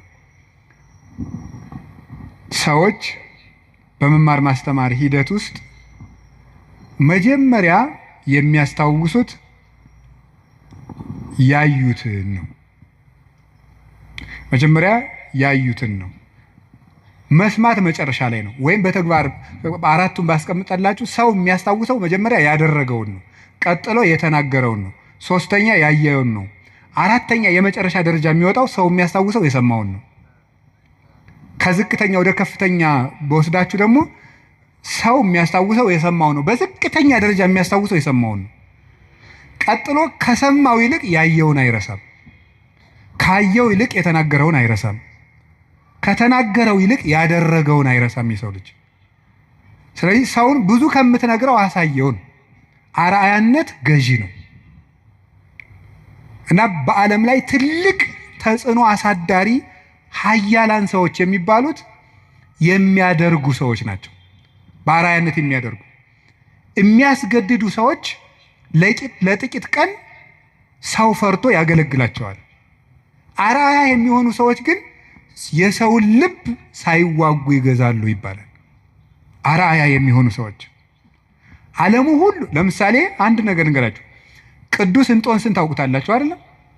ቅዱስ እንጦንስ ግብፅ ሲገባ አንድ መነኩሴ ነው። አሁን በኢትዮጵያ ብቻ ስንት 2000-3000 ገዳማት አይኖርም? ኢትዮጵያ ብቻ ለምሳሌ እኔ የምኖርበት ገዳም ብቻ 300 መነኩሴ አለ። ስለዚህ ምን ማለት ነው? ተመልከታችሁ። አንድ እንጦንስ አልተዋጋም። የፈላስፎች የንግግር ጥበብ የለውም። ስብከት አልሰበከም። በኑሮው ግን የግሪክ ፈላስፎችን ሁሉ ወደ በረሃ እየጠራ መነኩሴ ያደረጋቸው። የአርአያነት ኃይል ከንግግር ኃይልም ከጦርነት ኃይልም ይበልጣል ይባላል። በዛውም እንግዲህ ቢሮ የምትሰሩ ሰዎች ካላችሁ ሰውን ከምትቀጡት ይልቅ አርአያ ብትሆኑት ሰው ሁሉ ይገዛላችኋል ነው። ሰዓት የማታከብሪ ወዮልሽ፣ ሰዓት የማታከብር ወዮልህ ከማለት እርስዎ ሰዓት ቢያከብሩ ሰው ሁሉ ሰዓት ያከብራል እንደ ማለት ያለ ነው። አንድ ሁለተኛ ደግሞ ሪኒዋል ፓወር የሚባለው የመታደስ ኃይል ነው ወይም የንስሐ ኃይል ነው። ኃይል የሚባለው ንስሐ ገብቶ የመለወጥ ኃይል። ከክፋት የተመለሱ ሰዎች በዓለም ላይ ተጽዕኖ የማሳደር ኃይል አላቸው። ለምሳሌ ቅዱስ ጳውሎስ ምንድን ነው የሚለው? ዘአነ ቀዳሚሆሙ ለኃጥአን አይደለም የሚለው? እኔ መጀመሪያቸው የምሆን ኃጥአንን ከኔ ጀምሮ የእግዚአብሔር ፈቃድ ለሰዎች ሁሉ እንዲድኑ ነው ነበር ያለው። ስለዚህ ንስሐ የገቡ ሰዎች በዓለም ላይ ተጽዕኖ ይፈጥራሉ። ቅዱስ ጳውሎስ የመጀመሪያው፣ ቅዱስ ጴጥሮስ፣ ማርያም ግብፃዊት፣ ሙሴ ጸሊም የግብፅ ገዳማትን በሙሉ መዓዛው በሙሉ ያወዳት፣ ቅዱስ ዳዊት የንስሐ ሰው ነው። ሰሎሞን የንስሐ ሰው ነው። ንስሐ የገቡ ሰዎች ኃይል አላቸው። እግዚአብሔር እንዲያውም እንደተነሳ ያህል የሚወደው የለም። በሉቃስ ወንጌል ምዕራፍ 15 እንደተጻፈ ካልበደሉ ጻድቃን ከ99 ነገደ መላእክት ይልቅ ንስሐ በሚገባ አንድ ኃጢአተኛ በሰማይ መላእክት ደስታ ይደረጋል ተብሎ እንደተጻፈ። ስለዚህ ንስሐ ኃይል አለው፣ ኃይል አለው። አሁን ቅዱስ ዳዊት እግዚአብሔር ኃይሌ ነው ሲለው ስነ ምግባር ብሰራ ስነ ምግባር እንድትሰራ የረዳኸኝ አንተ ነህ ማለቱ ነው። ጥሩ ነገር ሰርቼ ከሆነ ያለ አንተ ጥሩ መሆን አልቻልኩም ማለቱ ነው። ጥሩ መሆንም የሚገኘው በእግዚአብሔር ነው። እግዚአብሔር ከተማን ካልጠበቀ ጠባቂዎች በከንቱ ይደክማሉ፣ እግዚአብሔር ቤትን ካልሰራ ሰራተኞች በከንቱ ይደክማሉ የሚለው ሲተረጎም፣ አባቶቻችን ሲተረጉሙት ቤትን ካልሰራ ሰራተኞች በከንቱ ይደክማሉ የሚለው ሲተረጉሙት፣ እግዚአብሔር ምግባረ ቤትን ካልሰራ፣ እግዚአብሔር ሀገረ ምግባርን ካልሰራ፣ እግዚአብሔር ሰውነትን ካልጠበቀ በንጽህናው ሰው መጠበቅ አይችልም። በገዛ ራሱ ሰው ራሱን መጠበቅ አይችልም እግዚአብሔር ካልጠበቀ። ስለዚህ መልካም ለመሆኔም አንተው ነህ ማለት ነው። ጥሩ ሰው መሆን የቻልኩት አንተ ረድተኸኝ ነው ማለት ነው። በንስሐ እንድነሳ ያበቃኸኝም አንተ ነህ። ከወደቅኩበት ጉድጓድ አውጥተህ ግን ሰው አድርገህ በሰው መሃል ያቆምከኝ አንተ ነህ ሲል የንስሐን ኃይል አንስቶ ተናገረ። ከቃሉ ጋር ናችሁ። እግዚአብሔር ከሁላችን ጋር ይሁን። ብዙ ንስሐ የገቡ ኃጥአን እንግዲህ የዮሐንስ ወንጌል ምዕራፍ 12 ላይ ያቺ ሽቶ የቀባችው ሴት አለች አይደለም? የሽቶ መዓዛ ቤቱን ሞላው ይላል። በጣም ሁልጊዜ አይኔን የሚስበኝ ንባብ ነው። የሽቶ መዓዛ ቤቱን ሞላ ይተለ ሊቃውንት ሲተረጉሙት ቤት የተባለች ቤተክርስቲያን ናት። ክርስቶስ ያለበት ቤት ቤተክርስቲያን ናት። ክርስቶስ ያለበትን ቤት ያቺ ሴት ያመጣችው ሽቱ ሞላው ማለት ምን ማለት ይመስላችኋል? የአንዲት ንስሐ የገባች ነፍስ ዝናዋ፣ ስነ ምግባሯ ቤተክርስቲያንን ሞላ። አሳዳጁን ጳውሎስ አይደለም እንዴ ተነስተን ቅዳሴ ላይ ቅዱስ ሐዋርያ ጳውሎስ ሰናየ መልእክት ፈዋሴ ዱያን ዘነሳይከ አክሊለ ሰአል ወጸሊ በእንቲአነ ያድኅን ነፍሳተነ በብዛ ሳህሉ ወምሕረቱ በእንተ ስሙ ቅዱስ የሚባለው እኮ አሳዳጁ ጳውሎስ ነው። የዚያች ሴት ሽቶ ቤቱን ሞላው ማለት ንስሐ የገባች ነፍስ መዓዛ ቤተ ክርስቲያንን ይሞላል። ተዘከረነ ሳይባል ቅዳሴ ተቀድሶ ያውቃል? ሰምታችኋል? ይቀደሳል ነው አትሰሙ? ተዘከረነ ሳይባል ቅዳሴ ያልቃል? ስለዚህ የዚህ ወንበዴ መዓዛ ቤተ ክርስቲያንን አልሞላትም? ሞልቷታል። በቀኝ በከመ ተዘከርኮ ለፈያታዊ ዘየማን በቀኝ የተሰቀለውን ወንበዴ እንዳሰብከው እኔንም አስበኝ። ሁልጊዜ የዚህ ወንበዴ መዓዛ ቤተ ክርስቲያንን ሞላት ክርስቶስን ስለለበሰ። አዲያ ወንበዴን መልሶ በቤተ ክርስቲያን ዓመት ሙሉ ስሙ እንዲጠራ ላደረገ አምላክ አቤቱ ጉልበቴ ሆይ ንገሩኝ እወድሃለሁ መባል ይገባዋል። የኃጢአትን ሸክም ፈንቅዬ ወጥቼ በፊትህ እንድቆም ያደረከኝ አምላኬ ሆይ ጉልበቴ ሆይ እወድሃለሁ። የእግዚአብሔር ቤተሰቦች ያለ እግዚአብሔር ጉልበት ካለንበት ኃጢአትን መውጣት አንችልም። አንዳንድ ጊዜ ሰይጣን ምን ሊለን ይችላል? አይ እንዲሆኝ ረክሼ ቤተክርስቲያን አልሄድም፣ እንዲሆኝ ረክሼ የጸሎት መጽሐፌን አልነካውም፣ እንዲህ ባረኩበት እጄ እንዲህ በልኮ እንደው ይገርማቸዋል እኮ ጸሎተኛ ለመሆን ምን ያስፈልጋል ቢሏቸው አንድ አባት መጸለይ አሏቸው። ጸሎተኛ ለመሆን መፍትሄው ምንድን ነው? ንገሩኝ እንጂ መጸለይ ነው። ወደ እግዚአብሔር ቤት ለመምጣት መፍትሄው ምንድን ነው? ወደ እግዚአብሔር ቤት መምጣት በሉ እንጂ ንገሩኝ እንጂ ወደ እግዚአብሔር ቤት ለመምጣት መፍትሄው ምንድን ነው? ጥሩ ሰው ለመሆን መፍትሄው ምንድን ነው? ከነ ክፋታችን መምጣት። ምክንያቱሳ የዮሐንስ ወንጌል ምዕራፍ 7 ላይ ጌታ ምን ብሎ ነግሮናል? እኔ ውሃ ነኝ። እስኪ ውሃ በሉ። የተጠማ ቢኖር ወደ እኔ ይምጣ ሲል እኔ ምንድን ነኝ ማለቱ ነው። ስለዚህ ወደ ወንዝ የሚሄድ ንጹህ ሰው ነው ያደፈ ሰው ነው? ንገሩኝ። ያደፈ ሰው ነው። እንዲያውም ካደፍን ነው ቤተክርስቲያን መምጣት ያለብን። ልንነጻ ነው የምንመጣው። ውሃ የሚቀዳ የተጠማ ሰው ነው? የጠጥቶ የጨረሰ ሰው ነው? የተጠማ ሰው። እንግዲያውስ ክርስቶስ ለእኛ ለተጠማ ነው ያስፈልገናል። ለደረቀ ዛፍ ውሃ እንደምናጠጣው እንዳይደርቅ እንደምናጠጣው ደረቅ ለሆነችው በረሃ ለሆነችው ነፍሳችን የሕይወት ውሃ ክርስቶስ ያስፈልገናል። ፍሬ ቢስ ለሆነው ቅጠል ብቻ ለሆነው ሰውነታችን የሕይወት ውሃ ክርስቶስ ያስፈልገናል። መምጣት የሚያስፈልገን ለእኛ ነው። ጉልበቴ ሆይ እወድሃለሁ የምንለው በእግዚአብሔር ጉልበት እንጂ ሰው በጥረቱ ብቻ ከኃጢአት ሊወጣ አይችልም። ምዕመናን እንደዛ ነው የምነግራችሁ። ክርስቶስ ካልጠራን በቀር እውርነታችን አይለቀንም። ማርያም መግደላዊት እኮ ጥርጥሩ እንደያዛት እንደው አትክልተኞች ወስደውት ይሆን እያለች በኋላዋ ማርያም ብሎ ድምፁን ሲያሰማት ነው ፊቷ የበራላት። መድኃኔዓለም ሲጠራን ነው ልባችን የሚበራው። እንዲጠራን ደግሞ ሁልጊዜ መምጣት አለብን። እሱ ጉልበት ሲወጣን ነው የሚወጣው። ቅዱስ ጴጥሮስ ወደ ውሃው ሲሰጥም አቤቱ እንዳልሰጥም አድነኝ አለው። ጌታ እጁን ሲልክለት ምዝዝ ብሎ ወጣ። ካለንበት ጉድጓድ የምንወጣው እግዚአብሔር ጉልበት ሲሆነን ነው። ጉልበቴ ሆይ እወድሃለሁ የምንለው ከዚህ የተነሳ ነው።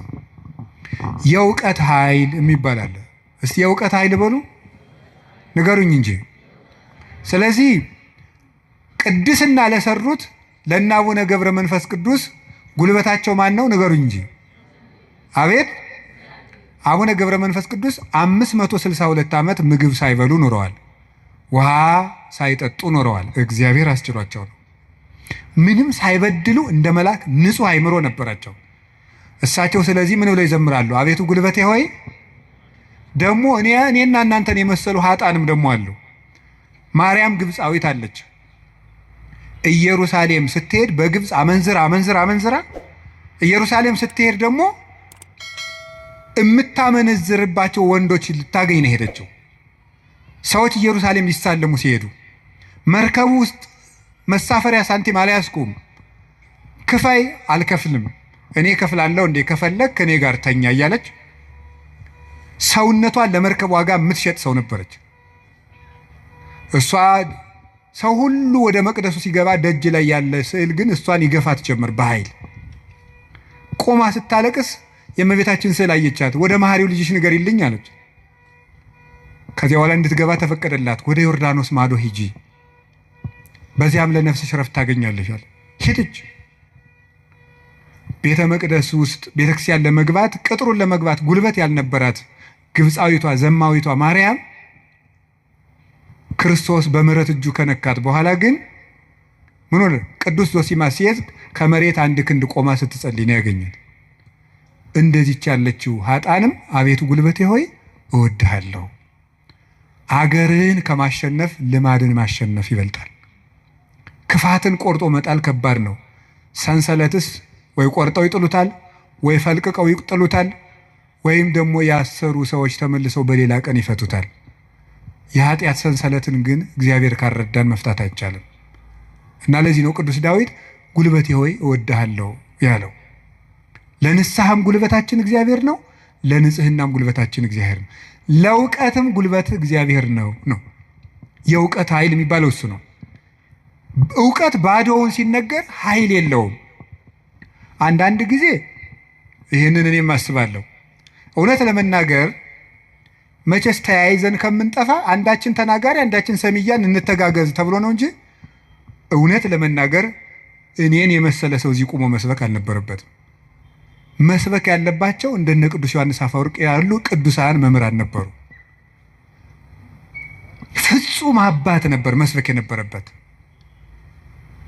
ቅዱስ ባስልዮስ ዘቂሳርያ ሲያስተምር ከአንደበቱ የሚወጣው የእግዚአብሔር ቃል እንደ እሳት ላንቃ እየተቆረጠ በምዕመናን ትከሻ ላይ ሲያርፍ ይታይ ነበር ይላል።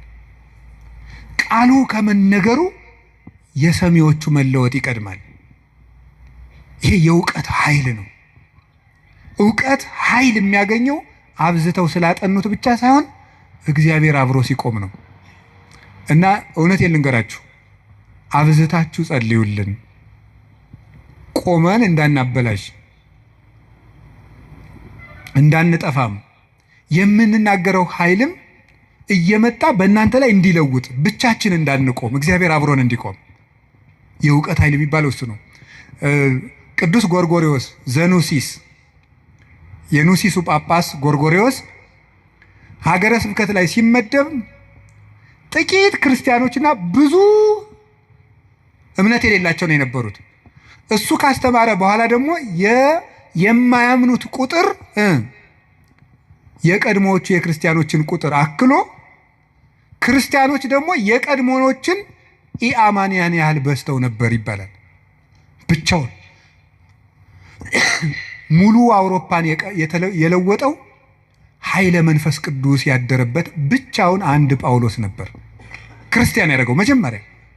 ለዚህ ነበር የመንፈስ ቅዱስን ኃይል በመግለጥ እንጂ በቃላት ማባበል አላስተማርኳችሁ ይላል ቅዱስ ጳውሎስ። ጆሮአችሁ ይሰማል? የመንፈስ ቅዱስን ኃይል በመግለጥ እንጂ በቃላት ማባበል አላስተማርኳችሁም ያለ ቅዱስ ጳውሎስ ለዚህ ነው። በእግዚአብሔር ኃይል መጣው እንጂ ቃላትን በማሳመር አልመጣሁም የሚለው ለዚህ ነው። ኃይለ እግዚአብሔር ለእውቀት ያስፈልገዋል። ብቻቸውን ሀገር የሆኑ ሰዎች አሉ፣ ከእውቀታቸው ላይ እግዚአብሔር ቆሞበት። ቅዱስ ዮሐንስ አፈወርቅ ብቻውን ቁስጥንጥንያ ውስጥ የሚያበራው ምሰሶ፣ ቅዱስ ያሬድ ኢትዮጵያዊው ብቻውን የቤተ ክርስቲያን ትጥቅ ሆኖ በየማህሌቱ ብቻውን ቆሞ የኖረው እውቀቱ ውስጥ ኃይል ነበረ። አንቀጸ ብርሃንን እኮ አክሱም ጽዮን ውስጥ ገብቶ ሲጸልይ ቅዱስ ያሬድ ከመሬት አንድ ክንድ አፈፍ ብሎ ቆሞ ነበር። የዚህ ምሰሶ የዚህ ብርሃን የቅዱስ ያሬድ ብርሃን በማህሌቱ ይሄው 1418 ዓመታትን እዚህ ያለውን እዚህ ቤተክርስቲያን ውስጥ የእውቀት ኃይል የተጫነው እውቀት፣ ነጠላ ያልሆነ እውቀት፣ ብልጣብልጥነት የሌለው እውቀት። መማር ማለት ስማርት ቲንኪንግ አይደለም። መማር ማለት ሰው መሆን ነው። ሰው እንድንሆን ጸልዩልን። ለኛም ሁላችንም እግዚአብሔር ሰው ያድርገን እና እንደ ቅዱስ ጳውሎስ ያሉት ብቻቸውን ቆመው ሺህ ቤተ ክርስቲያን የሆኑት መምህራን አቤቱ ጉልበቴ ሆይ እወድሃለሁ ቢሉት የተገባ ነው። ሌላው የመከራ ኃይል አለ። እስቲ የመከራ ኃይል በሉ። ስንት ኃይል ነገርኳችሁ? ምንድን አይ ተመስገን እንደው በሉሽ። የሥነ ምግባር ኃይል በሉ። ሌላስ? የእውቀት ኃይል። ሌላስ? አቤት የመከራ ኃይል። እሺ የሥነ ምግባር ኃይል። ከዚያ በፊት ምን ብያችሁ ነበር? የአርአያነት ኃይል የሚባለው ይሄ ሞራል የሚባለው እሱ በሁለት ተከፍሎ ስነ ምግባርና አርአያነትና ንስሐ ብለን ከፍለናል። ቀጥሎ የእውቀት ኃይል ብዬ ነገርኳችሁ። ሶስተኛ አሁን የምነግራችሁ ደግሞ የምንድነው? የመከራ ኃይል ነው። የመከራ ኃይል የሚባለው ጉልበቴ ሆይ እወድሃለሁ ያለው አሁን ቅዱስ ዳዊት አሸንፏል። ዘመኑን በሙሉ ጠላቶችን አሸንፏል። ያሸነፈ ግን በውጊያ ሳይሆን በምንድን ነው? በመከራ ነው ያሸነፈው። ይገርማቸዋል። በመከራ ማሸነፍ ከዚህ ዓለም ሎጂክ የራቀ ነው። በዚህ ዓለም ለማሸነፍ ፓወር የግድ ያስፈልጋል ነው ቀመሩ። ይሄ ነው። አሁን የዚህ ዘመን ሰው እና ክርስትና ልገናኝ የሚለው ተፍ ተፍ ብለህ ሰልፍ ኮንፊደንስ ይኑርህ ነው። በክርስትና ደግሞ ተፍ ተፍ ብለህ ትሁቱን ነው። ስለዚህ ነገሩ ወዲያና ወዲህ ነው። ከብቷችኋል አይደለም? ትሁት የሆነ ከፍ ይላል ነው። አሁን ደግሞ ራስህን ከፍ አድርግ፣ አትጣል ነው። እንደዚህ ነው። ማስታወቂያ ስራ፣ ገንባ፣ ራስህን አስታውቅ በደንብ። እንደዚህ ነው። የፈለግከውን ነገር ስራ፣ ስለማንም አትጨነቅ፣ ግድ አይኑርህ። እንደዚህ አይነት ነገር ነው የሚሰበከን። እንደሱ የሚባል ነገር የለም። እንደውም የሚባለው 100% ኮንፊደንስ ኔጌቲቭ ኮንፊደንስ ነው ይባላል። ስለዚህ ተገቢ አይደለም። ምንድን ነው ታዲያ? እኛም መከራ ማሸነፍ ነው የሚባለው። ቅዱስ ዳዊት ለምሳሌ እንዲህ ያደረገ። ሳኦል እያሳደደው ሄደ። ቅዱስ ዳዊት ዋሻ ውስጥ ተጠጋ። ሳኦል ዳዊትን ፈልጎ ተኛ እና አበኔር ይባላል የሳኦል የጦር አበጋዝ ከሳኦል ከጨርቁ ጫፍ ቆረጥ አድርጎ ዳዊት ወስዶ አለፍ ብሎ አበኔር አንተ የውሻ ሬሳ አይመስልክ ጌታህን እንዲያርገን የምትጠብቀው አለው። ተኝቶ ነበር ያም ማለት ነው። ግን የቅዱስ ዳዊት ጋሻ ጃግሬዎች አረ ዛሬ እግዚአብሔር ጠላትህን በእጅህ አሳልፎ ሰጥቶልሃል እንበለው አሉት። እናንተ እኔ ከእናንተ ጋር ምን አለኝ? እግዚአብሔር በቀባው ላይ እጄን አላነሳም ማለት እና አባቶቻችን እንዲያውም ትልቅ መከራ ሊገል የመጣ ጠላትን እጅ ላይ ጥሎ ምሮ መስደድ ነው ይላሉ። ይሄ እኮ የልብ መከራ ነው። እናንተ አሁን ታደርጉታላችሁ? አሁን እኔ ለምሳሌ ዱላ ይዤስ ያባረርኳቸው ቤታችሁ በመጣና ኋላ አጥቻችሁ እኔን ድንገት እንቅልፍ ቢጥለኝ ተነስታችሁ እንዴት ነው የምታረጉ? ምንም አታረጉም። እናንተ ክርስቲያኖች ናችሁ። ለሁሉም ግን ዳዊት ሰው የማይወጣውን ተራራ የወጣ ተራራ ነው የሚባለው። ለዚህ ነው የልብ ጉልበት ያስፈልጋል። ትዕግስተኛ ለመሆን የልብ ጉልበት ያስፈልጋል። አሁን እኮ ሰው ገለባ ነው። ፍርድ ቤት ውስጥ ባልና ሚስት ተካሶ ዓለም እየቀለጠ ያለ ትዕግስት በማጣት አይደለም? በቃላት ጦርነት አይደለም? እንዲሁ አታፍሩም ወይ? እንዲህ ብሎ ሰድቦኝ እንዲህ ብላ ሰድባ እያላችሁ እንዲሁ አታፍሩም ወይ? እውነቴን እኮ የምነግራችሁ። ጦር ይዞ የመጣውን ጠላቱን እጁ ላይ ሲያገኘው እግዚአብሔር በቀባው ላይ እጄን አላነሳም። ሌላ ቀን እኮ ደግሞ ምን አደረገው? ዳዊት ወልዴ ቃል ከማይዜኒ ዳዊት ስትዘምር እኮ ደስ ይለኛል እና በገና ደርድርልኝ አለው። የዋሁ ዳዊት በገና ሊደረድር ሲሄድ ጦሩን ሳኦል ይዞ ሲወረውርበት አድነን እግዚኦን ብሲኩይ አቤቱ ከክፉ ሰው አድነኝ ሲል ጦሩ ሁዳ ከግድግዳው ላይ ተተከለች። ያንን ደግሞ መልሶ ሌላ ቀን ፈልጎ አገኙ። አሁንም ሳይገለው ጥሎት ሄደ። ሳኦል እየፈለገው ሄደ። ዳዊት ግን ይላል ለይግቡ ድህሬሆሙ ጸላይቴ ጠላቶቼ ወደ ኋላቸው ይመለሱ ይላል። ሳኦል መንገድ ጠፍቶት ተመለሰ። ደክሞ ማሸነፍ የእግዚአብሔራዊነት ነው። ከዛ ምን አደረገ? ጎልያድ በመጣ ጊዜ ዳዊት በሰይፍ ነው ያሸነፈ በጠጠር? እስኪ ንገሩኝ። ስለዚህ የዳዊት ጉልበት ሰይፍ ወይስ እግዚአብሔር? ንገሩኝ እንጂ ጠጠሯ ናት ያሸነፈች ወይስ የእግዚአብሔር ስም? የእግዚአብሔር ስም ከተጫናት ጠጠርም ኃይል አላት።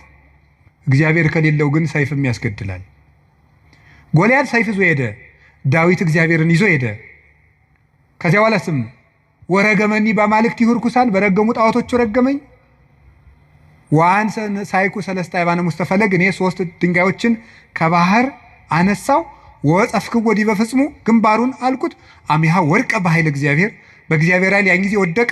ወነሳይኩ ዘምላይሌው ሰይፈ ከሱ ሰይፍን ወሰድኩ ወመተርኩ ርሶ ለጎልያድ የጎልያድ አንገትም ቆረጥኩት አለ። በራሱ ሰይፍ እንዲወድቅ ያደረገው ጉልበቴ ሆይ እስኪ በሉ ሁላችሁም ንገሩ እንጂ። አዎ ይሄን የሚያደርገው የእግዚአብሔር ስም ነው። ቅዱስ ዳዊት አንተ ብላቴና ጨንገር ይዘህ የምትመጣ እኔ ውሻ ነኝ ነበር ያለ ጎልያድ። እና እንግዲህ ስጋህን ለሰማይ ወፍ ለምድር አራዊት ቆራርጬ ሰጠዋለሁ አለው። አዎ አንተ ከውሻም ታንሳለህ። ውሻ ጌታውን ያውቃል፣ አንተ ግን ፈጣሪን አታውቅም። አንተ በሰይፍ ትመጣለህ፣ እኔ ግን አንተ በምትገዳደረው በእስራኤል አምላክ ስም እመጣለሁ አለው። የእግዚአብሔርን ስም ይዞ ሄደና ያንን 6 ክንድ እስራኤልን ያስጨነቀ ሰው ገረሰሰው። ስለዚህ ጉልበቱ እግዚአብሔር ነው። ጉልበቴ ሆይ እወድሃለሁ አለው። ከገዛ ቤተ መንግስቱ አኪጦፌል የሚባል መካሪ ተነስቶ አቤሴሎምን የገዛ ልጁን አስነስቶ ምንድን ያደረገ?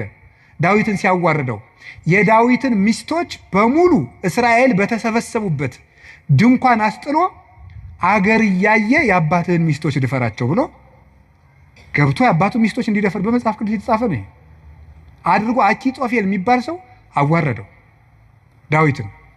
ሄደ፣ ተሳድ ወጥቶ ሄደ ከቤተ መንግስቱ። ዳዊት ኃያል እኮ ነው። ስሙ ሲጠራ እኮ ሽም ይደነግጥለት ነው። ኃያላን የጦር መሪዎች አሉት። ግን ምንድነው ያደረገ? እግዚኦ ሚበዙ ለይሳቅዩን ብዙሃን ቆሙ ላይ ሊ ብዙሃን ይቤልዋ ለነፍሴ እያድህነኪ አምላክኪ አንተስ እግዚኦ ምስካዬ አንተ። አቤቱ የሚያስጨንቁኝ ምንኛ በዙ፣ ብዙዎች በእኔ ላይ በጠላትነት ቆመዋል፣ ሰውነቴንም የሚያድንሽ የለም ይሏታል። አቤቱ አንተ ግን መጠጊያዬ ነህ፣ ከራሴ ላይ በላይ ያለ ዘውድም አንተ ነህ እያለ በልቡ ተንበልብሎ ካሸዋ ላይ ወድቆ ያለቅስ ነበር። የዚያ ጊዜ አኪጦፌል ይገርማችኋል አገሩ ገብቶ ዳዊት ከተመለሰ አይምረኝም ብሎ በገዛ እጁ ታንቆ ሞተ። ዳዊት አኪጦፌል እንዲህ ብሎ ሲመክር ማዶ ላይ ደግሞ በመጽሐፈ ሳሙኤል እንደተጻፈው ማዶ ሄዶ ዮርዳኖስን ሸገር ብሎ በቀትር እግዚኦ እልዋ ለምክረ አኪጦፌል፣ አቤቱ ጌታዬ የአኪጦፌልን ምክር አፍርስበት ይላል። በዳዊት ሞት እየተመከረ ዳዊት ምን ያደርጋል? አቤቱ የአኪጦፌልን ምክር አፍርስበት ይላል። የመከረበትን ሰውዬ ሄዶ እንዳያስረው ተሰዷል። ጉልበት የለውም ዳዊት፣ ሰራዊት አልቆበታል። ስለዚህ ምን አደረገ? አንድ ጉልበት አለው፣ እግዚአብሔር ነው። የአኪጦፌልን ምክር አፍርስበት አለው። አኪጦፌል ምን አደረገ? መላው አእላፈ እስራኤል ሰብስብ፣ የዳዊትን ሚስቶች በአደባባይ አስነውራቸው። የዚያን ጊዜ ዳዊት እንደተዋረደ ቀን እንደጣለው የእስራኤል ሰዎች ያውቃሉ። ያን ጊዜ ዳዊትን ተከትለን ሄደን እንግደለዋል፣ የአባትህን አንገትም ቆርጫ አመጣልሃለሁ ብሎ መከረ። እንዲህ ብሎ ሲመክር ዳዊት ምን አለ? አቤቱ የአኪጦፌልን ምክር አፈርስበት ሲል ምን አለ መሰላችሁ?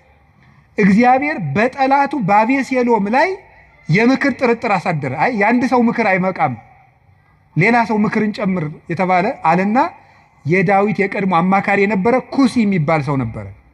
ሽማግሌውን ኩሲንም እስኪን ጠይቀው አለው። ኩሲ እንደምን አለ? ደህና ነኝ። ምን ነው ቀድሞ ስታማክረው የነበረው ዳዊት ሲሰደድ እዚህ ቀረ? እኔ ምን ጊዜ የማማክር እግዚአብሔር የቀባውን አለው። ውስጡ ቅኔ ነው። ቅኔው ምንድን ነው? አሁንም እኮ የማን አማካሪ ነኝ እያለው ነው። አንተንማ እግዚአብሔር አልቀባም እያለው ነው። አሁንም የእሱ ነኝ እያለው ነው። ለእሱ ግን የመሰለው ምን እያለው ነው? አንተን ከሾመ ያንተ አማካሪ ሆናለሁ እያለው መስሎታል። እሳ ምን አደረገው? አኪጦፌል ምን ብሎ መከረ? አኪጦፌል እንዲህ ብሎ መክሯል። አንተ ምን ትላለህ? አኪጦፌል ቶሎ ብለን ዳዊትን እንግደለው አለ። አንተሳ ምን ትላለህ አለው። ዳዊት ምን እያለ ነው? አቤቱ የአኪጦፌልን ምክር ተናገሩ እንጂ አፍርስበት በሉ እንጂ እያለ ያለቅሳል። ኩሲ መጣና ምን አደረገ? አይ እቺ ምክር አንዲት ናት፣ አንድ ምክርማ አይረባም፣ ከገሌ ምክር የገሌ ምክር ይሻላል ተብሎ የቤተ መንግስት ምክር የአንዱ ምክር ተመርጦ ነው እንጂ የአንድ ሰው ምክርማ አይረባም። ስለዚህ ምክር ይመከር፣ ቆይ ውለን እንደር። አባትህ ዳዊትን ታውቀዋለህ፣ ኃያል ነው። እነ አበጋዞቹ እነ ኢዮአብም ኃያላን ናቸው። አሁን ሂደን ይፍጀነ እንዴ? ነገር ግን መላው አእላፈ እስራኤል ገና ይሰብሰቡ፣ ምክርም አበርክተን እንምከር። ከዚያ በኋላ ህዝቡን ከሰበሰብን በኋላ ዳዊትን ከተራራ ላይ ያገኘነው እንደሆነ አውርደን ከውሃው እንመጠብጠዋለን፣ ሜዳ ላይ ያገኘነው እንደሆነ እንደ በረዶ እንወርድበታለን። ይሄ ነው እንጂ አሁንም ሄደን እንፈጅ ብለህ ነው አለው። እሺ እንግዲያስ ያንተ ምክር ይሻላል አለው። በጎን ምን አደረገ ኩሲ? ዳዊትን በዚህ ባጠገብ አትደር፣ ዮርዳኖስን ተሻገር፣ ሊገልህ ሊመጣ ነው አለ። ዳዊት ይህን ሰምቶ ተሻግሮ ሄደ። ከዚህ በኋላ ምን አደረገ? ተሻግሮ ከሄደም በኋላ አቤሴሎም እሱ አባቱን ተከትሎ ሊገል በሰረገላ ሆኖ በጫካው ውስጥ እያሰገረ ፈረስ ሲሄድ ፀጉሩን አሳድጎ ስለነበረ ፀጉሩ ከዛፍ ላይ ተንጠለጠለና ሞተ። ዳዊት ግን ፈረስ ላይ አልወጣ፣ ምክር አላማከረ። አቤቱ የአኪጦፌልን ምክር አፍርስበት እንዳለ የክፎችን ምክር አፍርሶ ዳዊትን ስለታደገው አቤቱ ጉልበቴ ሆይ ሙሉት እናንተ እወድሃለሁ ያለው ስለዚህ ነው። እግዚአብሔርን መውደድ እንዲህ ያለ ጉልበት ይሰጣል። ሲሰድበው እንኳን ሳሚ ወልደ ጌራ የሚባል አንተ የውሻ ሬሳ ሳይመስልክ፣ መቼም ሰው የዚህ ዘመንም ሰው እንኳን እንደዛ ሳይመስል አይቀርም። አሽቃባጭነት ይበዛዋል። ማለት ምን ማለት ነው? ሁላችሁንም አይደለም፣ እነማንም እንደሆነም አላውቅም። ዞሮ ዞሮ ግን ባለስልጣንን ሲሻር መሳደብ እናውቅበታለን ነው ለማለት የፈለግኩት። ሲሾም ትንፍሽ የለም፣ ሲሻር ስለ አፄ ኃይለ ሥላሴ ነውር የሚወራው በደርግ ዘመን ነው። ስለ ደርግ ዘመን የሚወራው ቀጥሎ ባለው ነው። ቀጥሎ ስላለው የሚወራው ቀጥሎ ባለው ነው። ነገ ደግሞ የሚወራው ምን እንደሆነ ያላውቅም። ስለዚህ ልላችሁ የፈለግኩት ምንድን ነው? ቀን ሲጥለው ጎበዝ ሰውን የተሾመም ቢሻር ያጣም ቢያገኝ ከእውነት ጋር ቁሙ እንጂ ሰውን ቀንጥሎታል ብላችሁ አትሾም። እንዲሁ ለስጋም ተመልሶ ሊመጣ ይችላል። አጉል ነው፣ ተመልሶ ሊሾም ይችላል። ለነፍስ ግን ሰውን ቀንጥለው ምን ይላል ሰሎሞን? ቀን የሚያመጣውን አታውቅምና በጠላት ውድቀት ደስ አይበልህ ይላል። ስለዚህ ሳሚ የሚባለው አንተ የውሻ ሬሳ የመሰልክ ጭንጋፍ አለው ዳዊትን ያህል ጌታ ያን ከፍ ያለ ሰማይ አቢሳ የሚባለው የእህቱ ልጅ ይሄ የውሻ ሬሳ የመሰለ አንገቱን ልቁረጠው አለ። ተው እግዚአብሔር ሰደበው ብሎት ነው አለ። እግዚአብሔር ሰደበው ብሎት ነው። ይሄ ስድብ የሚያመጣውን ዋጋ አታውቅም አለው። ዳዊትም ጠላቶቹ ሁሉ ጠፍተው መልሰው ዘመኑ ተመልሶለት ቤተ መንግስቱ ገብቶ ፈጣሪውን አገልግሎ ዘመነ ቅዱሳንን ተጉዞ የእግዚአብሔርን ረፍት አረፈ። አቤቱ ጉልበቴ ሆይ እወድሃለሁ ያለው ደካማ እንባው ጦር የተሸከሙ ጠላቶቹን ድል ስለነሳችለት ነው። አሁንም ጉልበት እግዚአብሔር ጉልበታችን ነው ማለት ባጭር ቃል ለመጠቅለል አንድ እግዚአብሔር ጉልበታችን ነው ማለት ከኛ ዕውቀት ውጭ የሆነ ነገርን እግዚአብሔር ያደርግልናል። አንድ ከኛ ዕውቀት ውጭ የሆነ ነገር ለምሳሌ አንድ ሰው ትዝ ይለኛል።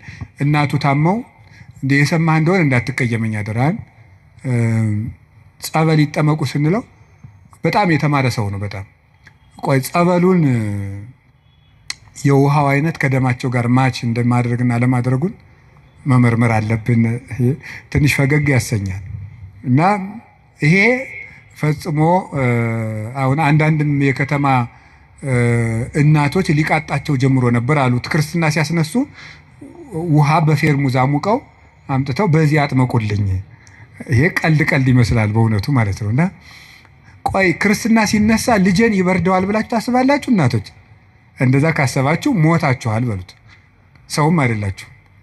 ክርስቶስን እየለበሰ እኮ ነው። እንዴት ይበርደዋል? ሰው ሲጠመቅ ክርስቶስን ነው የሚለብሰው። ገላትያ ምዕራፍ 3 ላይ ያለ የተጠመቃችሁ ሁሉ ክርስቶስን ለብሳችሁታል ማለት ነው። እና አንዳንድ ጊዜ ዕውቀታችን ጣልቃ ይገባና እቺ ዲግሪ ላይ አንዳንድ የተጠራቀመች ነገር ትረብሻለች፣ እምነትን ትረብሻለች። እሱን ተውትና እግዚአብሔር ከዕውቀት በላይ ይሰራል። እስኪ በሉላችሁ፣ ከምን በላይ ይሰራል? ከዕውቀት በላይ ይሰራል። ከኛ አቅም በላይ ያለው በእግዚአብሔር ይከናወናል። አቤቱ ጉልበቴ እወድሃለሁ የተባለው እሱ ነው። አንደኛ መጠጊያ ማለት ነው። ሁለተኛ እግዚአብሔር ከኔ አቅም በላይ የሆነውን ከተፈጥሮ ሕግ በላይ የሆነውን ነገር እሱ ይፈጽመዋል። ሶስተኛ ደግሞ የማረባ ሰው በሆንም እንኳን እግዚአብሔር እጁ ከያዘኝ ግን ትልቅ ሰው እሆናለሁ ማለት ነው። እግዚአብሔር ጉልበት ሲሆነው ውሃ ይገባና ምን ይሆናል? ጸበል። አፈር ይገባና ምን ይሆናል? እምነት። እግዚአብሔር ጉልበት ሲሰጣት የ15 ዓመት ልጅ ማንን መሸከም ትችላለች? ድንግል ማርያም እግዚአብሔርን ተሸከመችው። እግዚአብሔር ጉልበት ነው። እሱ ጉልበት ባይሆን እሳትን ማን ይታቀፋል? ማንም። እግዚአብሔር ጉልበት ሲሆን እሱን እንኳን እንችለዋለን። ስለዚህ የእግዚአብሔር ቤተሰቦች በእግዚአብሔር በርቱ፣ እግዚአብሔርን ጉልበት አድርጉት።